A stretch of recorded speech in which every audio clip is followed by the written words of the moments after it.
weakening semivowels and compression.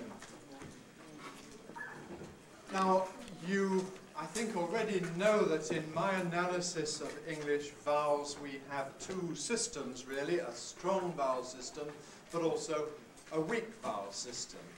And the evidence for this is set out at point 1 on the handout. First of all, we have these sets of related words. Related words like anatomic and anatomy. Now, although the spelling is the same, the vowels are different. If we compare anatomic, adjective, with anatomy,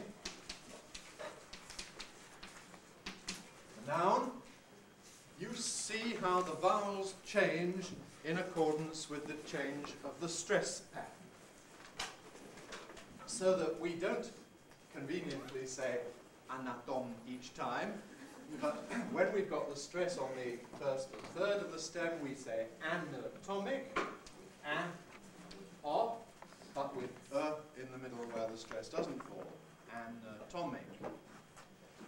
On the other hand, when we have the noun anatomy, where the stress is on the second syllable of the stem, we get a strong vowel in that syllable, and weak vowels in the other two. So we have this alternation between and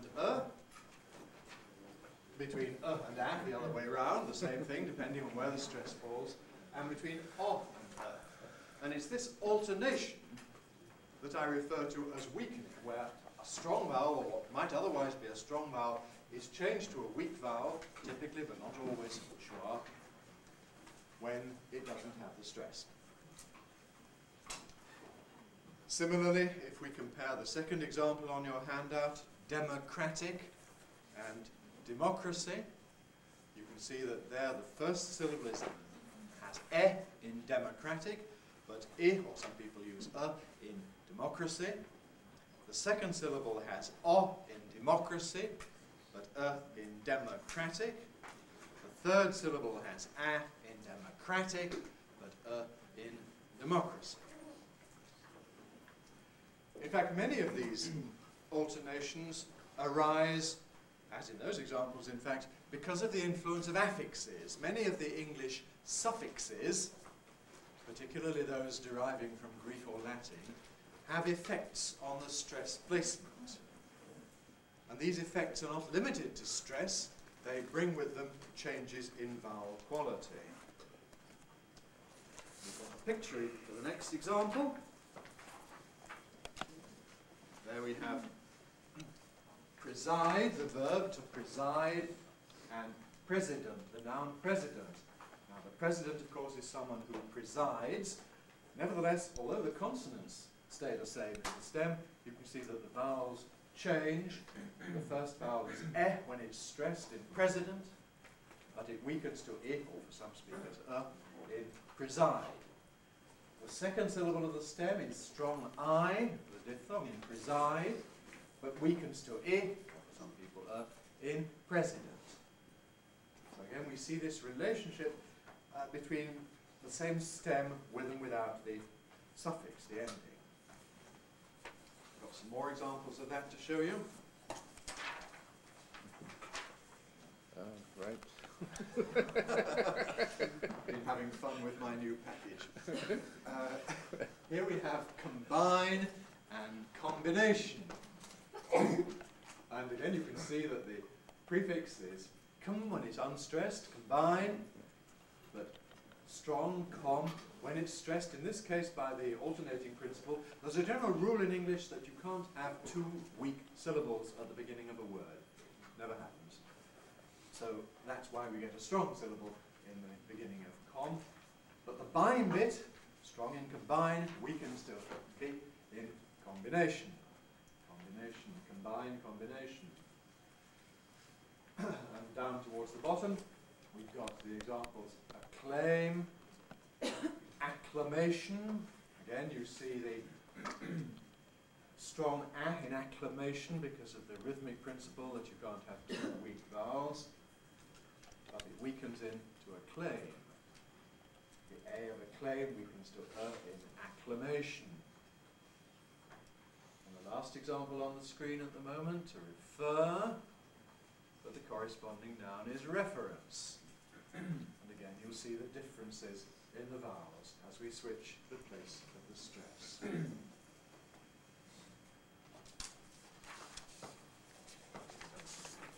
Here's some more.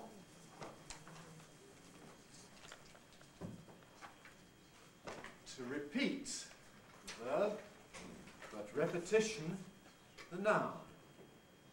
Notice the rhythmic principle forces the first syllable of repetition to be strong, and in these cases where you get these secondary stresses early in words with the prefix re, you regularly have re. So common foreigner's error is repetition, but it isn't re, it's re, repetition, just the same as in recommend. Represent, representation, but repeat, remember, reprove, retain, and so on. Next example, one of those verb-noun pairs that switches stress. Some do, some don't. Here we have the verb to record, and the noun, a record. Americans sometimes weaken the second vowel and say record, but on the whole in British English we don't. We keep a strong vowel always in the second syllable and say a record.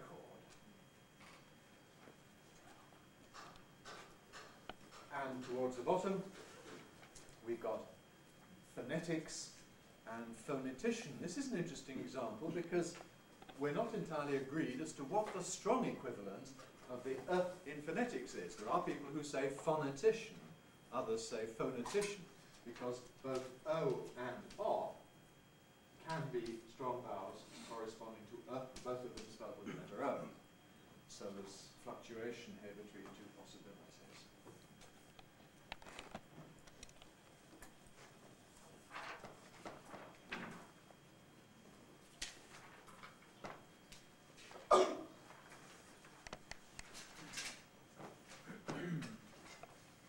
Now the first example here, variation, and variety, shows weakening not to schwa, but to the E at the end of happy that we discussed the other day, the neutralization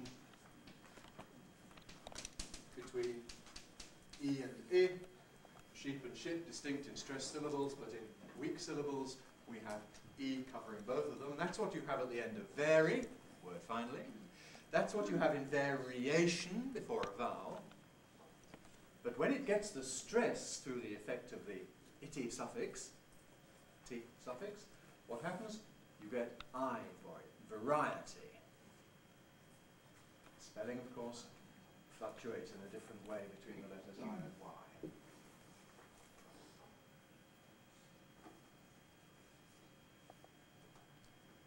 There is some disagreement, some variation among speakers in just which vowels they weaken to.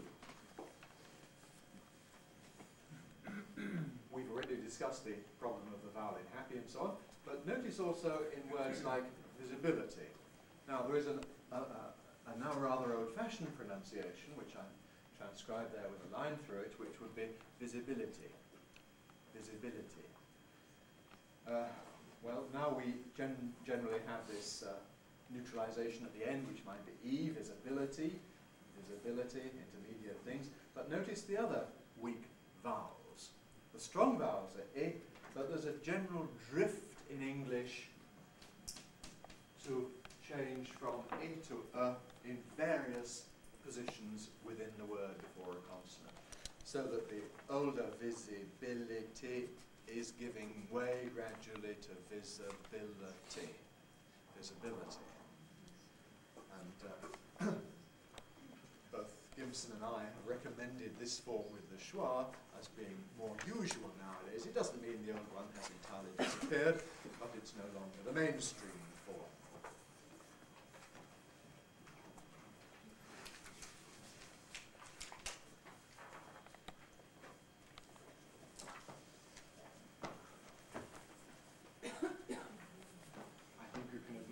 while we have a bit more talk now. On the handout, in one, we've covered related words and affixes. Now, variant pronunciations. There are quite a number of words where there are disagreements among speakers, or individual speakers are inconsistent, and the inconsistency concerns whether or not you weaken. So the names of the days of the week can be pronounced ending in day or weakened to D.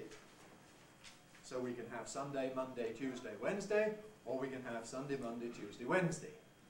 And most speakers, in fact, have both possibilities within their repertoire. The general advice I give is when this word is in a salient position, like when it has the nucleus at the end of a sentence, then use day. I'll do it on Monday. But otherwise, probably D. So I'll do it on Monday morning. Monday morning. Same applies with various names of months. You can say September or September. You can say November or November, where the weak vowel is optional in the unstressed syllable. A lot of place names are like this. This name, racecourse, is traditionally called Ascot, but increasingly one hears people pronouncing it Ascot, with a strong vowel in the second syllable. Both are possible, therefore, in a name like this. Yesterday afternoon I was doing a radio phone-in, and somebody phoned in to complain about the way people pronounce the suburb of Birmingham from which he comes, because he wants to call that Edgbaston, with a in this middle syllable. Well, I must confess that I, like most people, call it Edgbaston, weakening to and he didn't like that, and he wanted to complain about it. So with these proper names, there's often a difference between a local and a national pronunciation, which again concerns strong and weak vowels. Because of course the spelling doesn't indicate which it is. The last example of weakening is one that I hope is fairly familiar to you, the question of function words. All those little grammatical words that have a strong form and a weak form. The strong form has a strong vowel, the weak form has a weak vowel. So we have strong form can, I'll do it when I can, weak form can, I can do it tomorrow, can. Similarly, of, strong form of, weak form them, strong form them, weak form. In each case, it's a matter of switching between one of the strong vowels and one of the weak vowels. So, putting this together, point 2 on the handout, this gives us a system of 5 weak vowels as a kind of maximum nowadays, where we have first of all an E ranging over E, as in happy, radiate, then an U that ranges over up and U, end of thank you, situation. Notice what happens to the adjective immune when we add a suffix that causes the stress to change. The verb from immune, meaning to make immune, is immunize. Now what happens to that oo vowel? It doesn't, on the whole, remain long. We don't say immunize. Sounds very strange. It's really much like the vowel of good for some people, immunize. But other people have it rather tenser than the vowel of good, immunize. It's really like the end of thank you. Others again may go all the way to schwa and say immunize, but I don't really feel that's a mainstream people at the moment. So that's another place where you might get this neutralization. Ooh. Then the next weak vowel is one you know well about, the schwa, as in common, better, and the beginning of allow. And there's another example of the general drift from I to on the screen. And, one pronunciation, tirelessness, with lessness, tirelessness, but another, and perhaps now the more usual one, is with tirelessness, tirelessness. Both are correct, but we seem to be gradually moving from one to the other. Tirelessness. I still remains the usual pronunciation in the plural ending, horses, after sibilants, though there is a substantial minority who now use schwa say horses. Similarly with the prefix, related, there's a minority who say related. And I think the general trend clearly is towards getting rid of I as a weak vowel entirely. And I should think in 100 or 200 years we shall be like the Australians are already now, who have all their weak vowels, not I but and say village and a ticket rather than a ticket, and horses as the plural of horse, related rather than related, and so on, which is at least a much simpler system. The last weak vowel, the U, that I'm suggesting we can get in the second syllable of stimulus, again, is gradually changing to schwa. People often say stimulus. Executive changing to executive. The difference between these and immunize is you can't really have U here. Immunize with a tense U is fine, but stimulus is not, nor is executive. So that's why I distinguish this from the neutralized U thing. It seems to me there is a difference, in fact, between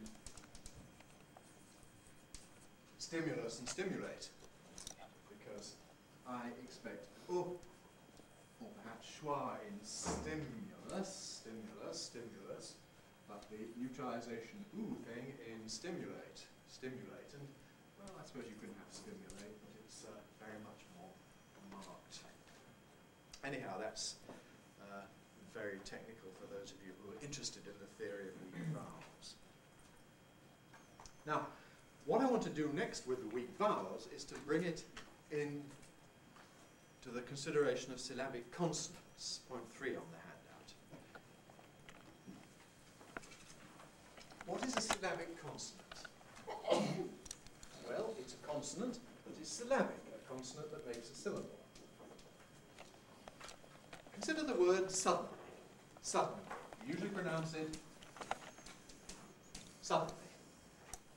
Suddenly. But how many syllables does it have? Suddenly. Not 2, it has 3. Suddenly. Suddenly. How can that be? Well, it's because the N is syllabic. Normally we think of syllables as depending on vowels. Wherever you have a vowel, there you have a syllable. Suddenly, that's fine, but we have another one. We have another vowel. Well, it's not a vowel, it's a syllabic consonant. Suddenly. And the whole thing is 3 syllables. Suddenly.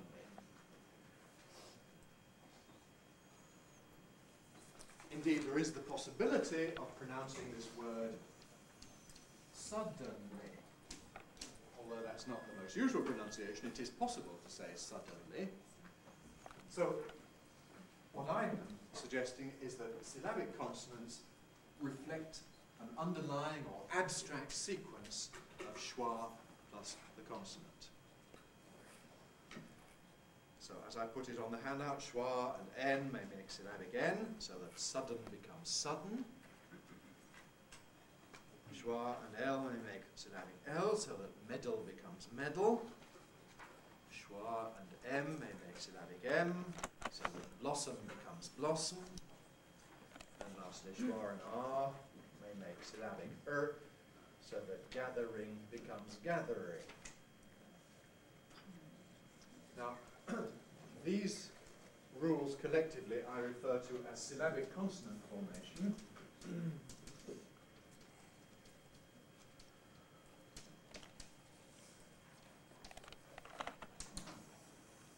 And although the general form of this rule is clear, it takes a schwa and a sonorant and produces a syllabic sonorant, the actual details of the environment are very complicated, partly stylistically related, and I don't really want to go into them now, but just let's notice, for example, that syllabic consonant formation in English is barred after a nasal, if we're talking about syllabic N.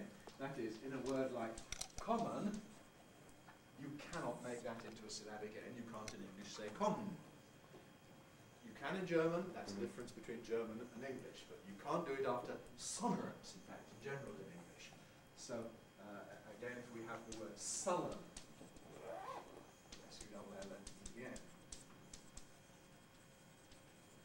You can't in English say sullen instead of sullen.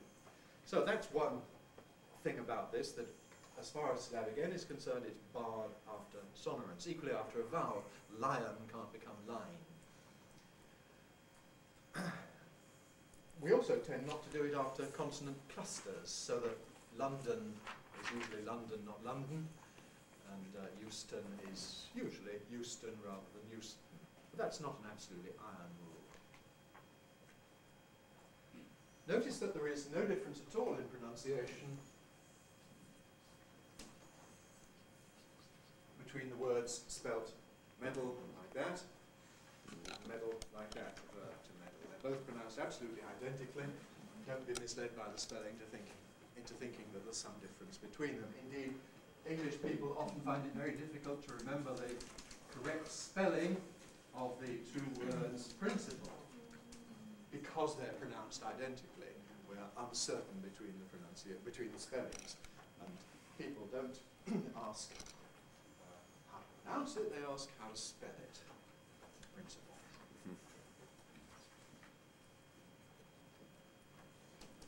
Another example,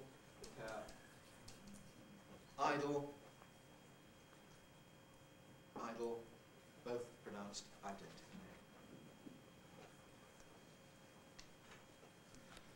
All right, so syllabic consonants then are consonants which are unusual in that they function like vowels. They constitute a separate syllable. They have the extra length and sonority that we associate with vowels.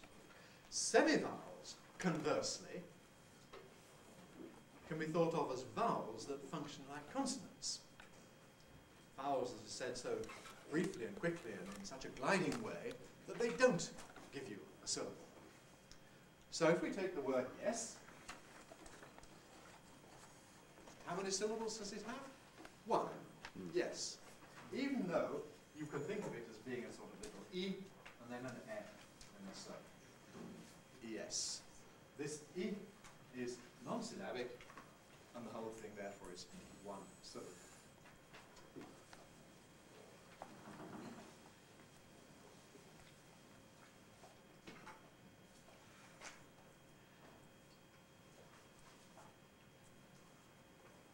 Why do I say they behave like consonants? Well, there's the phonetic fact of their being of short duration and not making a syllable. But there's also the way they behave when in the sentence. Yes, young, unit. Do we say a or an before them? Or do we say a young man, a young man? We say a unit, a unit. We don't say an. Why don't we say an unit? Why do we say a unit, not an unit? Well, because we go by the pronunciation. Well, unit is spelt with a vowel letter. The pronunciation involves a semivowel before the vowel at the beginning. Semivowels function as consonants, and therefore you get the preconsonantal form of the article. A unit. Those of you who have Spanish as your mother tongue, or Swedish, or certain other languages, must be careful to distinguish the semivowel y from j, the affricate. Difference between use, employment, and juice, squeezed from a fruit.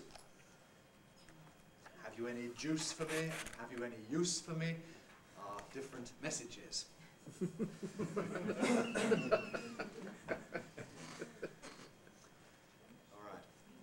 Well, y is like a quick e, similarly w is like a quick u. Wet. This is useful, you see, if you want to teach it to somebody who finds this a difficult sound. You could start by, if you want to say wet, you can start by saying wet, wet, wet, and then you shorten this, wet, wet, wet, wet, until it's really short. And for people who have problems distinguishing V and W, want to say vet instead, or something like that, this is perhaps a useful technique. Similarly, for those who have problems with yes, and say Jess instead of yes, think of it as yes, yes, yes, yes, yes, and make that shorter and shorter without making it fricative. Yes, wet. Wash, one. And again, you'll notice that the article Before a word like wall, we don't say unwall, we say a wall because W behaves as a consonant. Equally, you don't get linking R before yod and W. We say your unit, not your unit. We say your way, not your way. Because although they might be thought of as like vowels in their manner of formation, nevertheless they function as consonants. So we've seen that the distinction between vowels and consonants in English is complicated by the fact that certain phonetic consonants behave like vowels, namely syllabic consonants, and certain phonetic vowels behave like consonants, namely the semivowels. So we have to be clear whether we're talking about articulation or about linguistic function, because we get a different classification depending on what we do.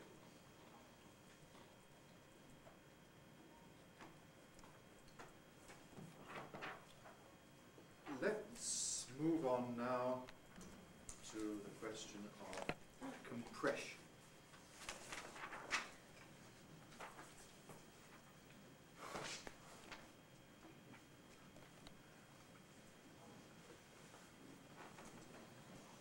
Compression is the process whereby we reduce the number of syllables in a word or in a sentence by switching from a sound that is syllabic to a sound that is non-syllabic. We start with a syllabic sound, an I, U, N, U, and we make it non-syllabic. A consonant, yod, W, N, L, and R. This is set out at 5 on the handout. It's the same really as what is on the board. Sorry about that mistake. Let's look at the first example, the word lenient. If you ask how many syllables are there in lenient, it's a difficult question to answer, because we can say it as a 3-syllable word. Lenient, tumtity, lenient, lenient. But equally, we can say it as a 2-syllable word. Lenient, lenient. And it's not really sensible to ask which is correct. Both are correct. On the whole, it seems to me that we tend to say these words in their full, uncompressed form if they're unfamiliar, if we're using them for the first time in a discourse, if we're speaking particularly slowly and clearly, deliberately, as we say. Whereas, if it's a word we've just used before, or if it's a very familiar word, or if we're talking casually, we're more likely to compress them. Second example, U becoming W. Influence. We can say this as 3 syllables, influence, tumtity. Or we can say it as 2 syllables, influence, tumtity, influence. And both are possible.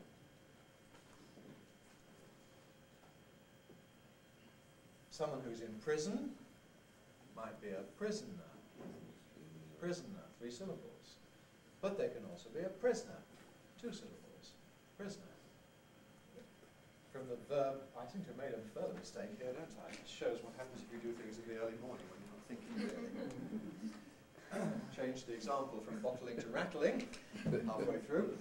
From the verb to bottle or the verb to rattle, we get an ing form simply by adding ing, rattling, bottling, but we can then compress it, giving us rattling, a rattling good story, bottling, a bottling plant. And the last example, from preference, bisyllabic consonant formation, we get preference. Preference, 3 syllables still. That can then compress into preference, 2 syllables.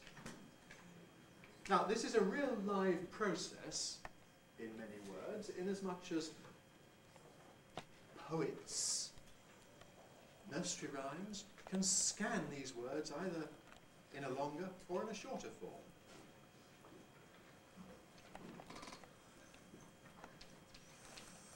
In our national anthem, God Save the Queen, we have 2 lines that go, send her victorious, happy and glorious, And you can see that glorious is there treated as 3 syllables, and you've got a separate note for the I and the Glorious. There's another well-known hymn that people sing in church, which begins, glorious things of thee are spoken, Zion, city of our God. Well, it has to be scanned as 2 syllables. Glorious things of thee are spoken.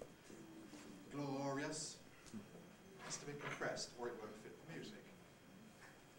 And if you look at English poetry for 500 years back, you can find many, many examples of these words which are sometimes treated in a longer form, sometimes in a shorter form, depending on whether or not you choose to compress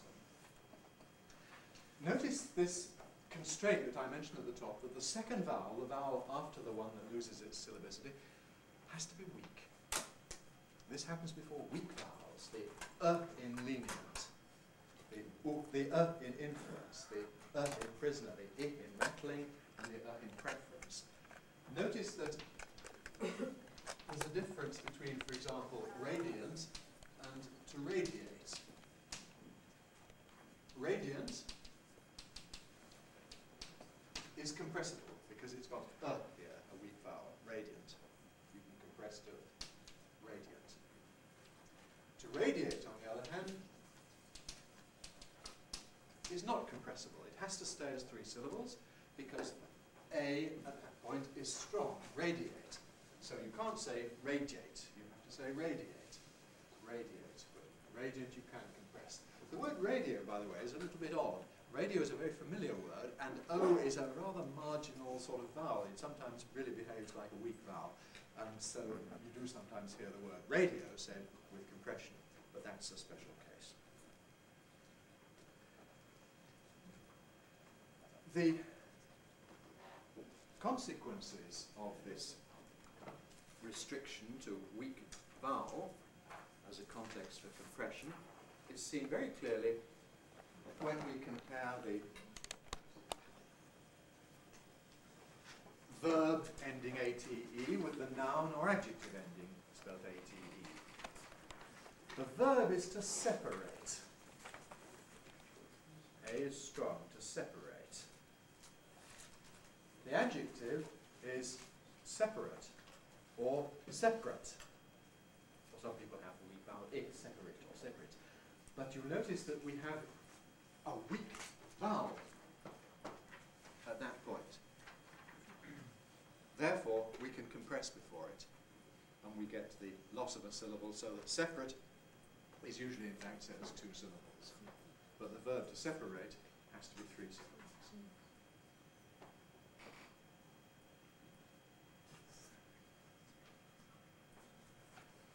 Just the same thing in the example at the bottom.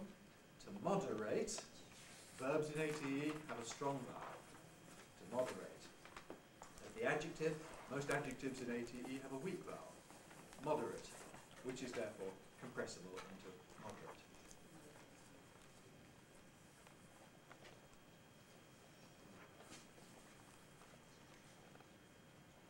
So that's the relationship between vowel weakening and compression.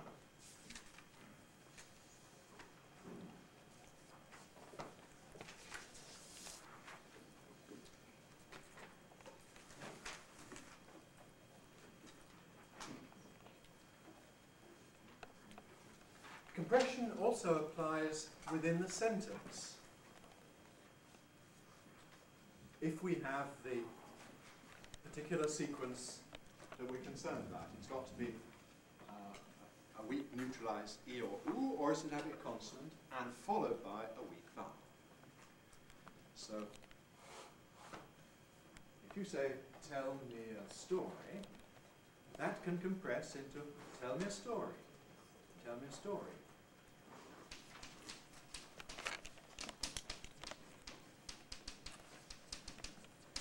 If we had tell me everything, could that compress? No. No, because E is strong, and you can't say tell me everything.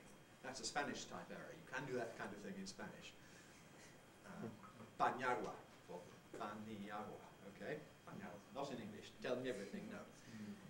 Tell me everything has to remain syllabic because this is a strong vowel. But tell me again, tell me a story, tell me another. Those can compress. Tell me another. About to arrive. There we've got to before a weak vowel again, and that can compress into about to arrive, about to arrive, about to arrive, about to arrive. If you say that's what I was about to ask, can we compress and say about to ask? No, we can't, because R is a strong vowel then, and you don't get compression before a strong vowel, only before a weak vowel. About to arrive, about to explode, about to announce, but about to ask, about to enter, about to offer someone something. Then there's an example involving syllabic N, optionally compressing. So out and about, out and about, syllabic consonant formation gives us syllabic N. This then is compressible, giving us out and about, to go out and about. Out and about.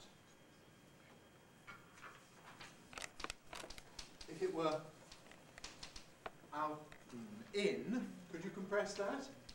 No. No. Because in would there be a strong I, and you don't compress before a strong vowel. Out and in has to remain syllabic and.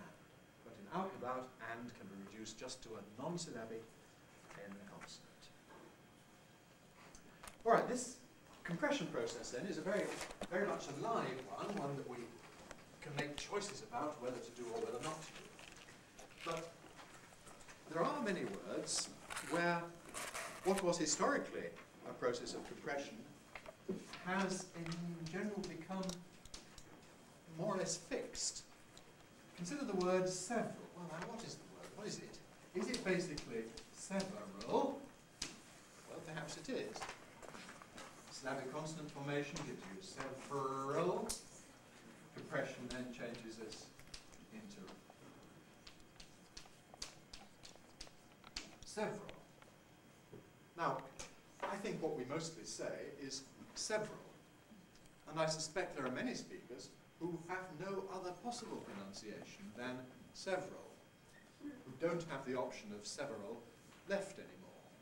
Because if one always says it in the compressed form, and it's a very common word, that's what happens. An even clearer example is the word that must once have been every.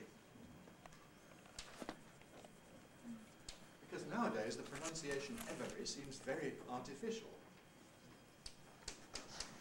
Syllabic consonant formation, compression, and normal pronunciation nowadays is every day, everyone. But I think it arose from a historical compression. We can say that the compression has been lexicalized, it's been incorporated into the lexicon.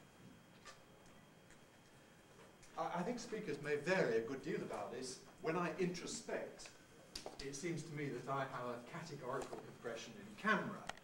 I have to say camera as two syllables. I can't really, in my own English, pronounce it as camera, although I know some people do say camera, and historically that's clearly what it was.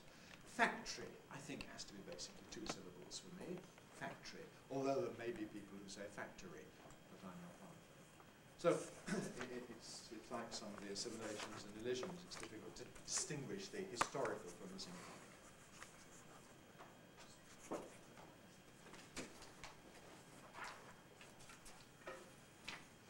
Here are some more examples from connected speech. Syllabic L, a couple of minutes. Lose its syllabicity before the weak L. Give you a couple of minutes, a couple of minutes, a couple of minutes.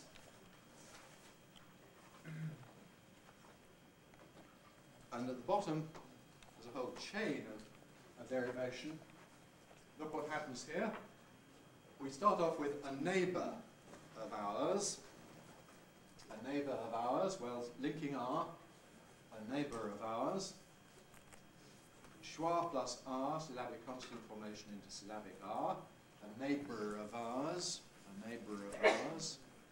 This is a compression environment, syllabic R before a weak vowel means the R can lose its syllabicity, giving a neighbour of ours, a neighbour of ours. I was talking to a neighbour of ours the other day. Well, from the point of the EFL learner, this may seem a great luxury. You don't need to bother with these things, but I think it's useful to know about it, again, from the point of view of understanding what's going on. Anyhow, it's interesting.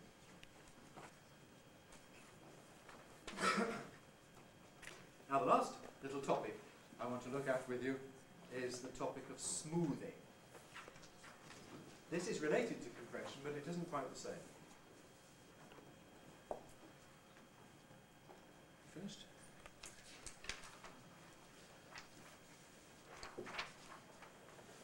Smoothing is the process whereby a diphthong may lose its second element when it's followed by another vowel.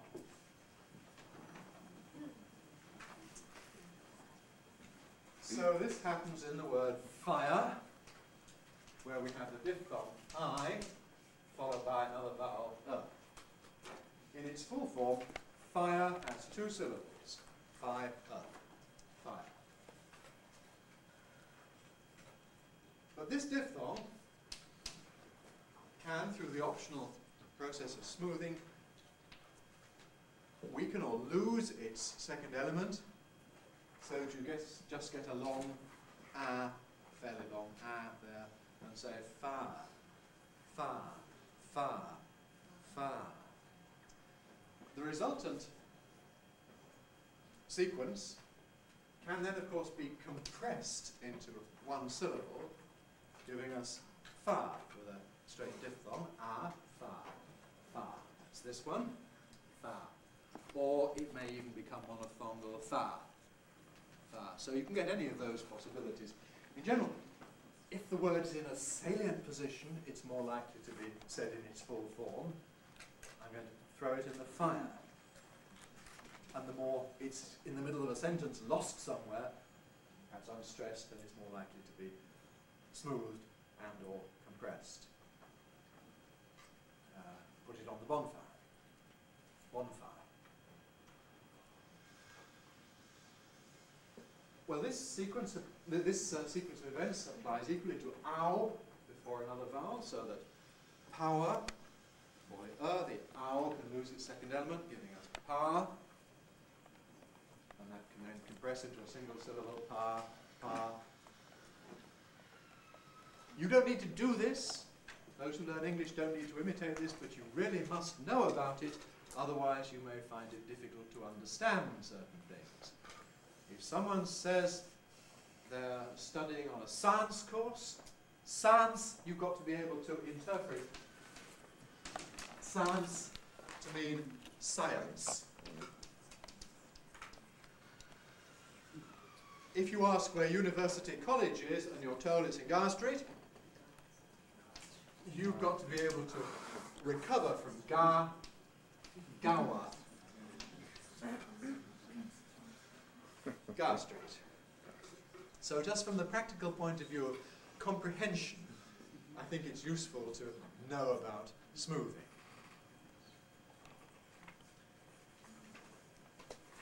There's some more examples on the handout. Try again can become try again. If at first you don't succeed, try, try, try again. How about that can become, how about that? How about that? Nowadays can become nowadays. It's not only I and ow, but other diphthongs as well. Player can become player. Player. To stay around can become to stay around. To stay around, but don't start hearing stare or stir there. It means stay around. But smooth to stay around. Going, going, going, gone. Well, it doesn't always have to be all there. If you smooth the O of going,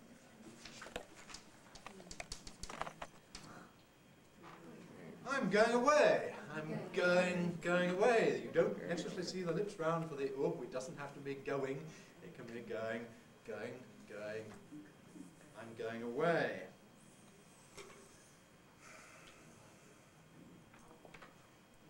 When we have E or U before another vowel, they sometimes undergo smoothing of a slightly different type. What happens to them is they tend to become like the corresponding short vowel, so that U changes to U. So that from to do, we get an ing form which is doing, but that can be said as doing, and that can be compressed into a single syllable doing. Agreeable can become agreeable. Museum can become museum. Theological can become theological. Being can become being. Through it can become through it. Ruin can become ruin. Some people list ui as a sort of special extra optional diphthong in English. Well, it just arises automatically through the process of smoothing and compression.